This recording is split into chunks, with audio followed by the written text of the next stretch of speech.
Asante sana Yesu. Wewe ni mwema. Na hata sasa Bwana, bado tupo mbele za uso wako. Tunakutumaini, tunakuamini, tunakutegemea. Tunajua hata sasa wewe ni Ebeneza. Utaonekana kwa jinsi ya ajabu sana. Utaonekana kwa jinsi ya ajabu sana. Utukufu wako Yesu utiririke hapa kama maji yatiririkayo kutoka kwenye kilele cha mlima na kushuka katika maporomoko yake.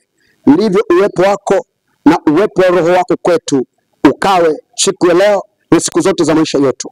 Tupate kukutazama katika ubichi na utepetepe wa mioyo yetu, tukitepeta kwa unyevu wa utukufu wako katika jina la Yesu Kristo.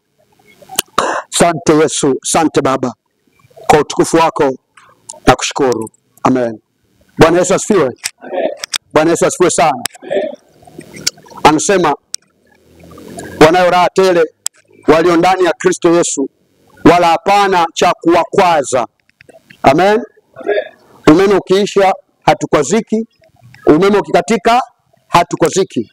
Bado tutamwabudu Mungu na tutaihubiri injili ya Mungu wetu kwa nguvu zote, kwa jinsi vyovyote tulivyo, kwa utukufu wa jina lake. Amen. Amen. Tunaendelea na somo letu tukiwa ni Jumapili ya 5 kama sio ya 6. Somo letu linasema mawazo yanayogeuka kuwa imani. Mawazo yanayogeuka kuwa imani. Na leo tupo sehemu ya 4B. Sehemu ya 4B. Mawazo yanayogeuka kuwa imani. Sehemu iliyopita tulijiacha kwenye swali linalosema imani ni nini? Na tulijibu katika njia kuu 4 zinazotafsiri imani ni nini. Na tukasema kuna tofauti kati ya kuamini na imani. Imani ni uhakika. Imani ni nguvu. Lakini kuamini ni kuitumia nguvu kufanya unachokitaka. Ni kama unasema fedha na mwenye fedha. Imani na mwenye kuamini. Imani ni bidhaa. Kuamini ni matumizi ya hiyo bidhaa. Kwa kuna wengi wana imani lakini hawana matumizi ya imani. Kila mtu anaamini Mungu yupo, lakini sio kila mtu anatumia imani ya kuwa Mungu yupo imletee anachotaka kwenye maisha yake kutoka kwa Mungu. Bwana Yesu asifiwe sana. Kwa hiyo tunapoendelea kujifunza somo letu, lazima tujue kutofautisha kati ya imani na kuamini. Wakristo wote wana imani, lakini sio wote wanaamini. Ndio maana kwa imani wanakuja kanisani, kwa kuto kuamini wanatafuta waganga au wanadamu. Bwana Yesu asifiwe. Kuna watu wana imani juu ya kanisani kuna msaada, ila wakifika kanisani kwa imani wanapoteza kuamini kinachofanyika kanisani kwamba ni msaada.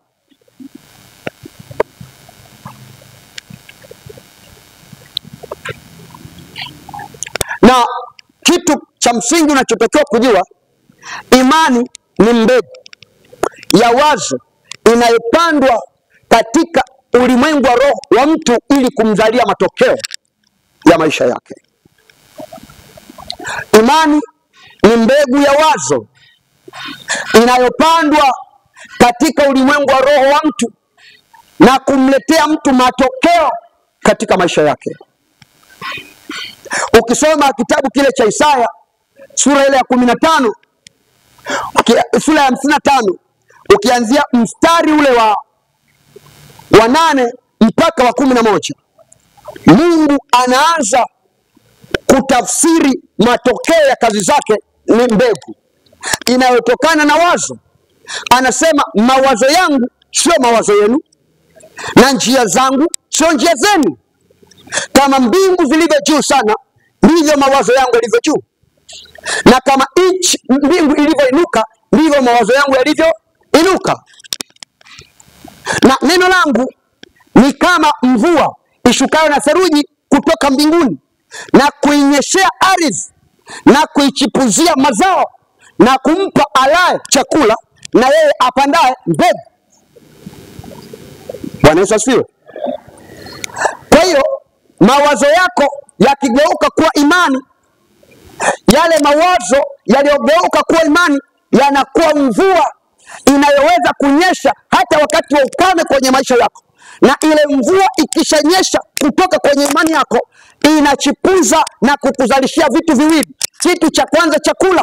Chakula ni mahitaji ya kiwakati. Alafu anakuzalishia mbegu. Mbegu ni mahitaji ya future, ni mahitaji ya destiny yako. Hatima yako haipo ulipo, ipo mbele yako, na kule mbele kunatengenezwa na leo. Unachokipanda leo ndicho kitakachoamua kesho uwe nani, na unachokifanya sasa kinaweza kuamua sasa uweje. Bwana Yesu asifiwe. Bwana Yesu asifiwe.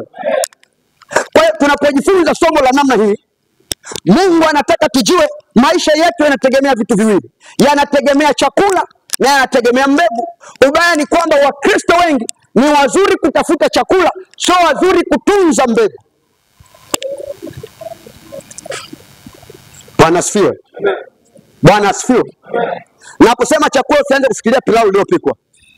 Naposema chakula ninaongelea mahitaji ya wakati.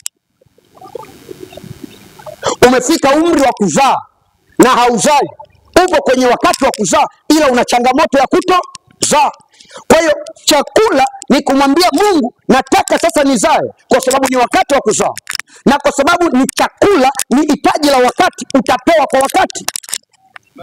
Lakini likiwa future, likiwa jambo la destiny, mfano binti wa miaka 9 hawezi kumwomba Mungu kuzaa. Hata akipewa kuzaa, hata zaa leo, amepanda mbegu kwa maisha yake ya baadaye, kwa sababu ni jambo la kiwakati, wakati unaokuja. Bwana asifiwe.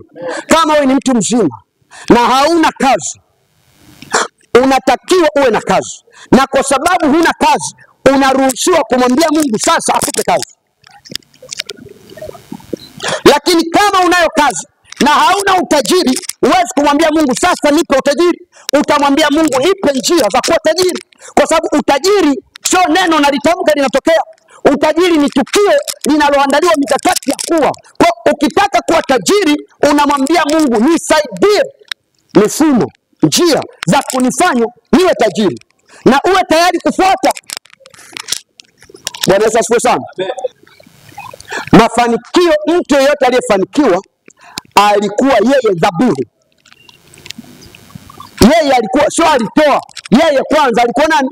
Dhabihu.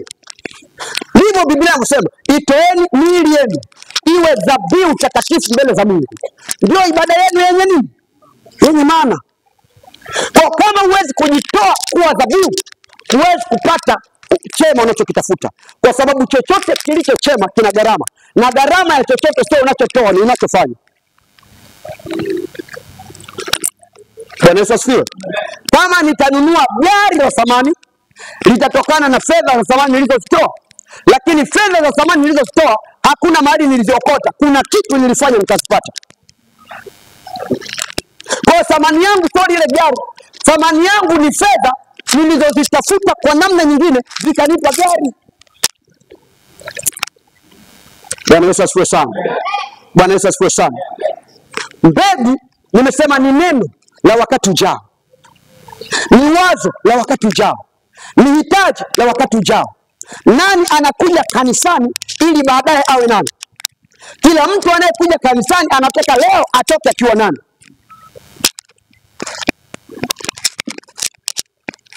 Mimi sikukataza, kwa sababu hata kwenye Biblia mna mahali Mungu amekataza, lakini msingi wa kile unachokiomba ukipata leo, kama una uwezo wa kukimaintain, kesho kitapotea, kesho kitaondoka. Wangapi unawajua walikuwa nazo, sasa hivi hawana? Wangapi walikuwa kwenye ndoa, leo hawapo kwenye ndoa? Wangapi walikuwa na watoto, leo wamebaki hawana watoto? Wangapi walikuwa na wazazi, leo wamebaki yatima? Wangapi? Ni wengi. Kwa chochote unachokiomba uwe na uhakika kitapotea. Asiyetakiwa kupotea ni wewe. Kwa kwenye kile unachokiomba, omba kisikupoteze. Sio kisipotee, kisikupoteze. Mtu mmoja alinifurahisha kwenye Biblia, akasema Mungu Usinipe utajiri sana nikakukufuru, wala usinipe maskini nikakulaumu. Nipe tu chakula nile, nifurahi, niwe na amani ya tosha. Analinda yeye awe salama. Kuna watu wanalinda vitu na wanagombania vitu na wanauana kwa vitu, lakini wao hawajijali. Sema imani ni kuwa na uhakika. Imani ni kuwa na uhakika. Ndugu, kama una uhakika leo, hicho ulicho na uhakika nacho ndio maisha yako. Mimi sitakutabiria eti mwaka unainuka. Kuinuka inategemea na maamuzi yako na uwezo wako. Kwa sababu kuinuka, usifikiri kuna upepo wa kisulisuli utatokea. Ni wewe ufanye maamuzi. Kiwete kwenye mlango mzuri aliambiwa na Petro, simama. Kiwete hakusimama. Kiwete hakusimama mpaka Petro alipochukua maamuzi ya kumshika mkono na kumsimamisha.